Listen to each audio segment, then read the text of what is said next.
around Dodge City and into territory on west, there's just one way to handle the killers and the spoilers, and that's with a U.S. Marshal and the smell of Gunsmoke.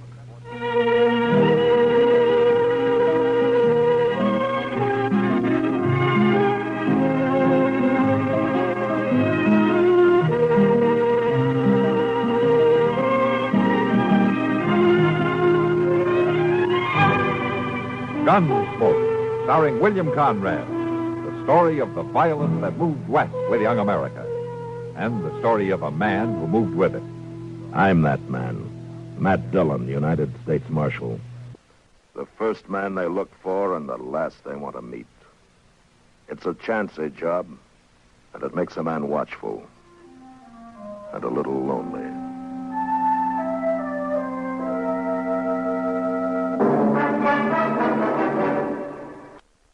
Who is it helps now with your cleaning? I need somebody. Thought you did your own work. I always have, but lately I've had a nagging backache with sleepless nights and feel tired out. I know what discomfort backache can be. Better do something about it. But what? Try Doan's pills. Good advice. That's Doan's pills, an analgesic and mild diuretic to the kidneys. Nagging backache, also headache, dizziness, and muscular aches and pains may come on with overexertion, emotional upsets, or everyday stress and strain. Doan's pain-relieving action is often the answer, and they also offer mild diuretic action through the kidneys. So if nagging backache is making you feel worn out, tired, and miserable, with restless, sleepless nights, don't wait. Try Doan's pills, used successfully by millions for over 60 years. See if they don't bring you the same welcome relief. Get Doan's pills today. To save money, buy Doan's big economy size.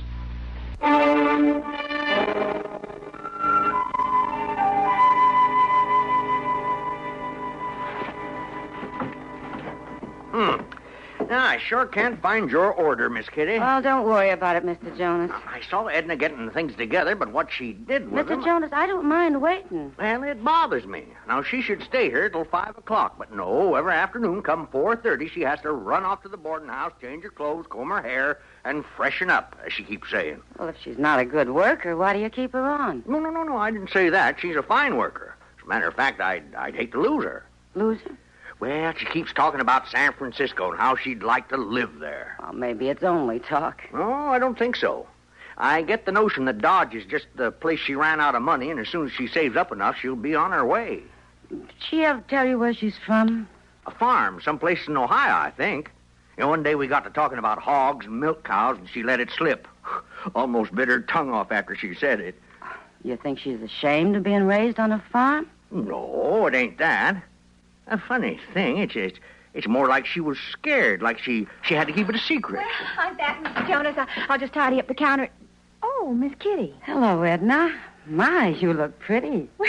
Well, thank you. Miss Kitty is waiting for her order, Edna. Oh, I've got it all wrapped and setting on the counter here. That was very thoughtful. Well, I knew you'd be in, so I told Mr. Jonas rather than have you wait, I'd get it ready, and he could give it to you. Here you are. Thank you. Edna, it's almost 5 o'clock. Are you ready to... afternoon, Miss Kitty. Hello, Chester. I'm all ready, Mr. Proudfoot. You have to forgive the way I look, but I have been working all day, and a person does get a little wilted. Yes, ma'am. Well, shall we go? See you in the morning, Mr. Jonas. All right, Edna. Nice seeing you, Miss Kitty. Well, nice seeing you. And you, too, Chester. Yes, it was. Very nice. Mr. Jonas, I think you're wrong. Oh? About what? San Francisco. I think Dodge City is as far west as Edna plans to get. Oh,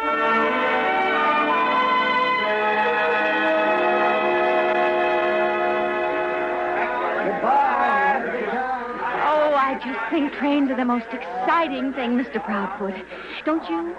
All that black smoke and huffing and puffing, and the way the whistle screams, it's like a big wild animal or a dragon.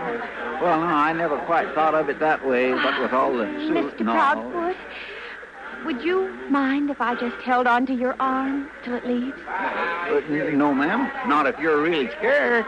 Oh, my, but you're strong. Well, Oh, and you must be very brave, too, working with Marshal Dillon the way you do. Fighting Indians. Well, we don't fight so many Indians anymore. Mostly we just Capturing kind of... rustlers and horse thieves and train robbers. Well, every once in a while we... I'll bet you've saved his life lots of times. Oh, Mr. Doan has a way of looking after his saddle. Oh, there she goes. Say, my Jane, you know, it is pretty exciting at that. Oh, it certainly is. Here's the marshal's mail, Chester. Oh, thank you, Charlie. I was just coming in to get it. You think you and your pretty little helper here can carry all that by yourselves? Oh, sure, Charlie. This little bit ain't so much to get. Oh. Old Charlie sure is a josher. I'll bet there are real important things in those letters. Oh, once in a while he is. Don't seem to be much today, though. Just 3 wanted circulars. Could I see one of them? Well, I guess there ain't no harm. They're going to be posted anyway. Here you are. Texas Sam. Oh, what a mean, terrible-looking person. Well, that ain't a very good likeness of him. He's really Oh, a don't pretty show me good-looking- the others. I don't want to know about such people. Well, all right. But you But asked. I would like to see those envelopes. Well, now, Miss Edna, the U.S. mail is sort of sacred-like. Oh, Chester, just let me look. My, the Department of the Interior in Washington, D.C., and the U.S. Marshal's Office in St. Louis. Oh, my, all that important mail. It is a responsibility, isn't it? Well, yes, ma'am, it is. And I think I better walk you on home now so as I can take the mail over at the office. Oh, all right. Mr. Doan likes to look at it before he goes out to supper. Chester, Yes, ma'am. this boardwalk's terribly rough. Would you mind if I took your arm?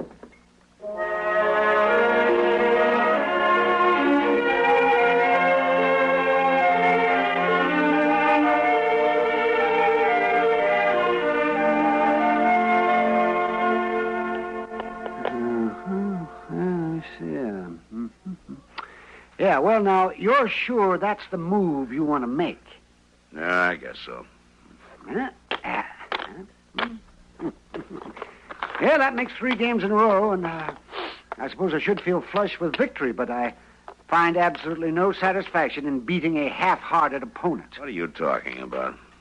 Come on, Matt, out with it. Well, you'll know sooner or later anyway. It's Chester. Chester? Has he been up to see you? No, why? Is he sick? Well, something's wrong with him. Well, what are his symptoms? What does he do? Nothing. Well, then what makes you think that... Well, those are his symptoms, Doc. He doesn't do anything. When he's here, he walks around with a blank expression. He doesn't hear anything I say. This place hasn't been swept up in a week. I've had to make coffee for the last 2 mornings, and the day before yesterday, that drifter we had in the cell didn't get any supper. Oh, well, that doesn't sound like Chester. That's what I'm talking about. Now, do you have any idea what might be bothering him? As a matter of fact, I do. And the only thing that amazes me is that it hasn't happened long before this. Well, what is it, Doc? Chester is a victim of your ingratitude. What? Oh, now, Doc. I know, it may sound silly, but it's a fact. Look, Doc. Now, wait. You asked my opinion, and I'm going to give it to you. I've seen cases like this before. A man goes on year after year doing his job, and then suddenly one day he asks himself, why? Oh, sure, he gets paid for it, but he has to feel that what he's doing is important, that the person he works for appreciates his efforts. If he is not appreciated, all the spunk goes out of him, and he begins to think maybe he should find something else to do. You mean Chester's thinking about quitting? I wouldn't be a bit surprised. So tell me, Matt, when was the last time you said something nice to him? Something nice? Look, I can't run this office like a Sunday school, Doc, if I have to pat Chester on the head every time he does. All right. You asked me and I told you. But you just go on like you have been. No word of thanks or no praise. Barking orders. Expecting things to be done day after day. Well, maybe. You certainly wouldn't want to lose a man like Chester. Because of your own stubbornness. Well, No, I wouldn't, Doc. Okay, I'll do something about it.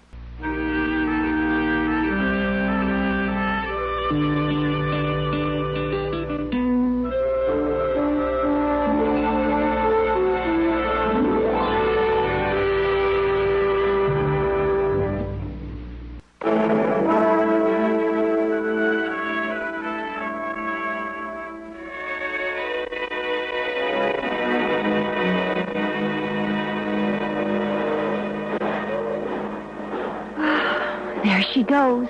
Yes, sirree. There goes that old dragon. Oh, it sure is exciting. It sure is. Well, let's go pick up the mail. Old Charlie must have it sorted out by now. Oh, but you'll have time to walk home with me, won't you? Oh, well, of course I will. Yeah, I see you got your pretty little helper with you again, Chester. I sure have. Mail sorted yet, Charlie? Yep. Here you are. Thank you. See you tomorrow. See you tomorrow. Both of you. You know, Chester, you're the nicest person I ever met. I am? Well, that's a... Oh, it's true. And I'll tell you something else. What? This is a secret. Lean over so I can whisper it in your ear. Well, you can just say it right out. Nobody can hear it. Lean over. Oh. That's what I think of you, Chester. Well, now, Miss Edna, that's very... I don't think Front Street's the place to... Oh, it's all right, Chester. I don't care who knows. Well, I think I'd better take you home. Yeah, on account of Mr. Dillon be mad if he don't get his mail by supper time. Oh, it must be very important mail tonight. Let me see. Here. Oh, now, you shouldn't do that, Miss Edna. Let's see.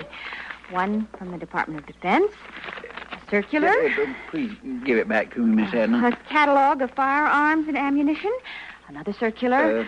A letter from Ohio.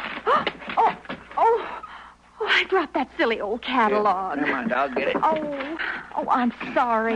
It ain't hurt none. Oh. It's just the new Granger catalog I sent for. Well, here are the letters. Thank you. Miss Edna? What's the matter? There was another letter here. Oh, there was? Yes, ma'am, you know there was. You had it right in your hand when... There it is. Well, where, Chester?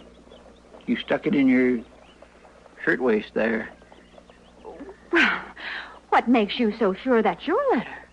Well, it has to be. Mr. Proudfoot, are you accusing me of stealing a silly old letter? Well, no, ma'am. I suppose it could have got there by accident, but... If you're so sure, why don't you just take it away from me? Well, But if you try, I'd scream like anything, and everybody in Dodge would think that Chester Proudfoot was a big, nasty old brute. Miss Edna? Miss Edna, I've... Oh, dear.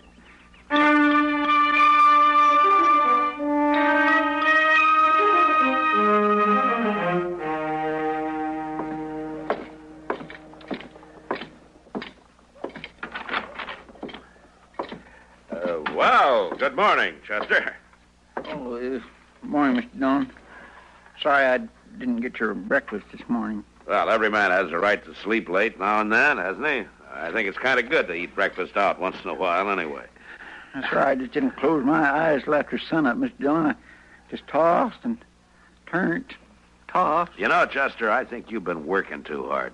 I think you should take a couple of days, pack your saddlebag, and take your fishing pole and ride out and just loaf a little. You remember that little stream that cuts off the Arkansas? Well, yes, sir, I remember it, but I just couldn't do that. Well, I can manage without you here for a couple of days. Mr. Dillon, if you want me to go away, you don't have to be nice about it. I understand. Chester, I didn't say I want you to go away.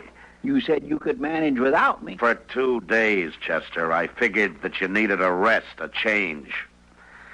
Now, look, you've got a tough job. Well, I got a tough job, too. Any marshal has. But if he doesn't have help that he can count on, his job is twice as tough. Now, you're a good assistant, you're loyal, and you're dependable. Mr. Dillon? Shut up. I'm not finished yet. Now, when I'm out on the prairie 4 or 5 days, a week at a time, I got to have a companion I can stand to live with.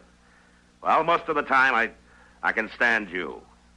Now, does that sound like I'm trying to get rid of you? Huh? Does it? No, sir. All right. And thank you very much. You just helped me make up my mind about something very important. All right, then. Now, make up your mind to clean up this rat's nest from top to bottom before I get back. I'm going over to the Long Branch. Yes, sir, Mr. Dillon.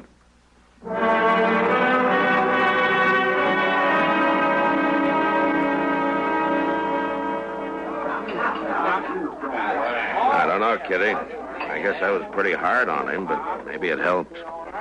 Anyway, sweet-talking him seemed to make him feel worse. And that was Doc's idea, huh? Yeah. He figured Chester needed some encouragement. And what did you figure? Nothing. I just got tired of him mooning around like a lovesick calf, neglecting his work. You said it. I didn't. Huh? Said what? Mooning like a lovesick calf.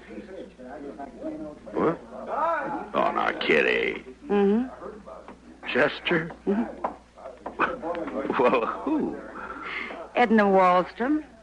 You mean the little girl that Jonas hired to work in the store? Oh, she's not exactly a little girl. She's 22 if she's a day. And she set her cap for Chester. What, Kitty? Chester isn't the kind to go chasing after girls. I said she set her cap for him. Well, what do you know? Uh-oh. Speak of the devil. Mr. Dillon? Well, Chester. Miss Wallstrom? Marshal? I think you know Miss Kitty Russell, don't you? Oh, yes, I do. Good evening, Miss Kitty. Well, won't you sit down? Thank you. Mr. Dillon? Yeah? Miss Wallstrom's got something to tell you. All right. I'm under arrest, Marshal. What? Chester arrested me for tampering with the U.S. mail. Now, you didn't open the letter, Miss Edna, so that just makes it interfering instead of tampering. Well, that's still a pretty serious charge, Miss Wallstrom. Well, I know, Marshal. Chester said he liked me very much, but if he didn't arrest me, he'd be even guiltier than I am, because it wouldn't be loyal to you. And that a marshal has to be able to trust his assistant in everything. Well, who was this letter addressed to? To you, Marshal. Here it is. It's from Mr. Gruber, back on a farm near Akron, Ohio. And it's all a lie. Well, if you haven't opened it, how do you know it's a lie? Well, see, Mr. Dunn, this Mr. Gruber wrote to Miss Edna about a week ago and told her what he was going to do if she didn't take the next train back to Ohio. Well, let's find out. If only you would have told me about this, Miss Edna, instead of just trying to steal the letter. But I just didn't know what to do, Chester. I thought if the marshal didn't know about it, old Mr. Gruber would leave me alone. I know, but now... Miss Wallstrom, did you steal $200 from this Mr. Gruber? No, sir, Marshal, I didn't. He gave it to me. It was a loan. But he says here that you signed a confession. He told me I was signing a note. You're telling me the truth now? Yes, sir, I am. All right, we'll find out who's lying tomorrow. What do you mean, Mr. Dillon? Gruber's getting into Dodge at 10 tomorrow morning.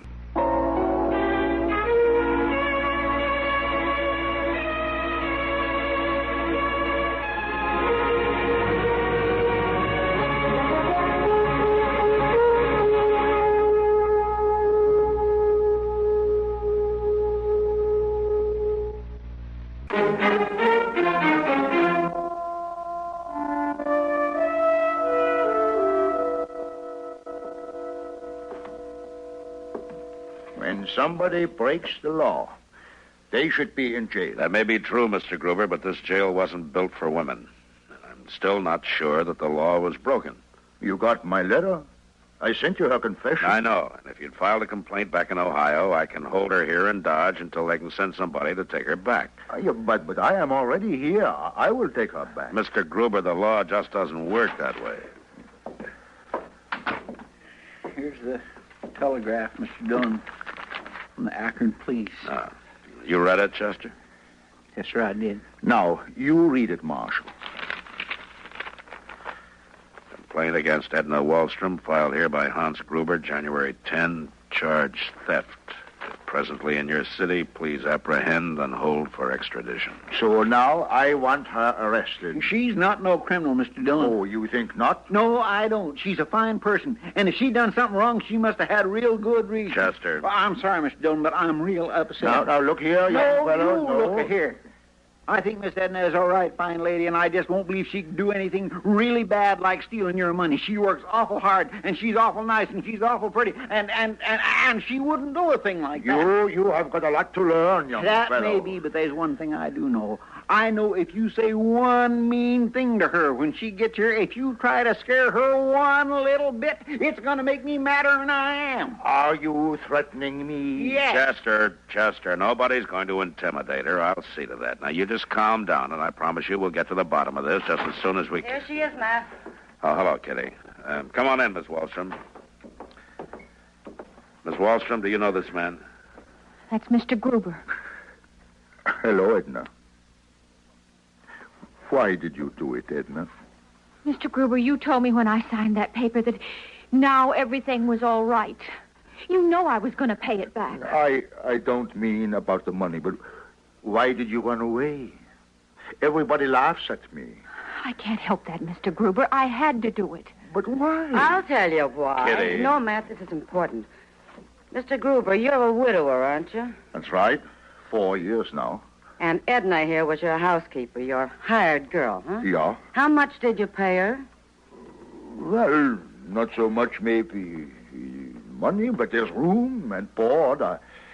I bought goods so she could make clothes. And on fair day, one Friday a month, you took her to town with you, along with the chickens and eggs and pigs, and you gave her $2 whole to spend. Is that right? Yeah, And for that, she kept the house, did the baking, the cooking, the washing and ironing, fed the pigs and fed the chickens and gathered the eggs. And when she wanted to leave, you wouldn't lend her enough money to live for 2 weeks while she went looking for another job. Yeah, that is so, but I didn't want her to go away.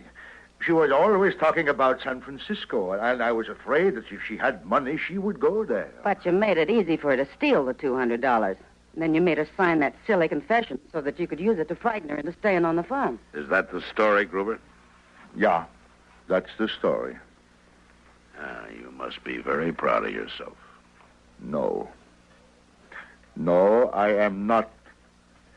That's why I had to find you, Edna. I don't even want to talk to you, Mr. Gruber. Please, listen. I had to find you because I want you to be Mrs. Gruber. What? That's all right. You laugh. But you listen, too. I've hired a couple, Jacob Glasnap and his missus, to run the farm.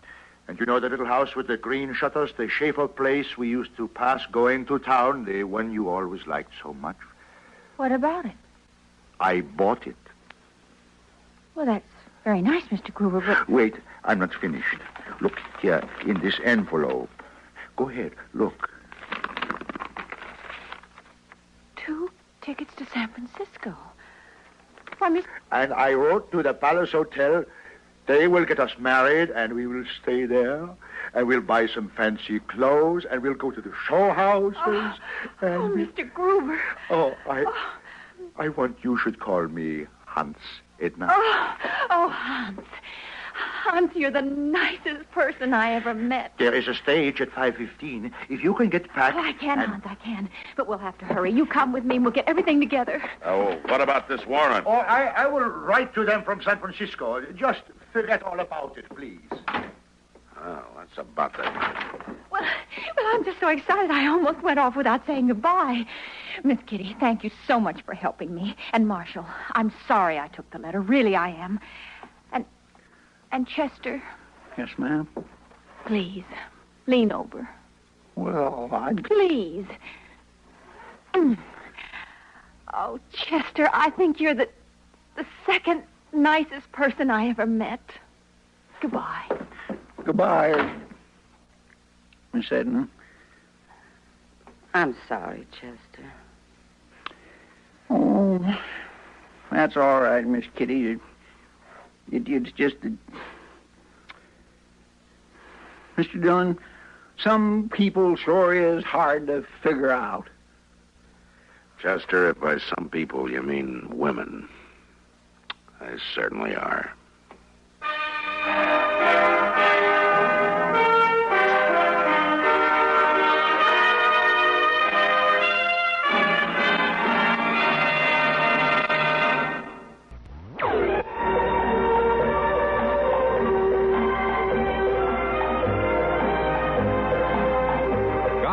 Gunsmoke. Produced and directed in Hollywood by Norman Macdonnell, stars William Conrad as Matt Dillon, U.S. Marshal. The story was specially written for Gunsmoke by Vic Perrin, with editorial supervision by John Meston.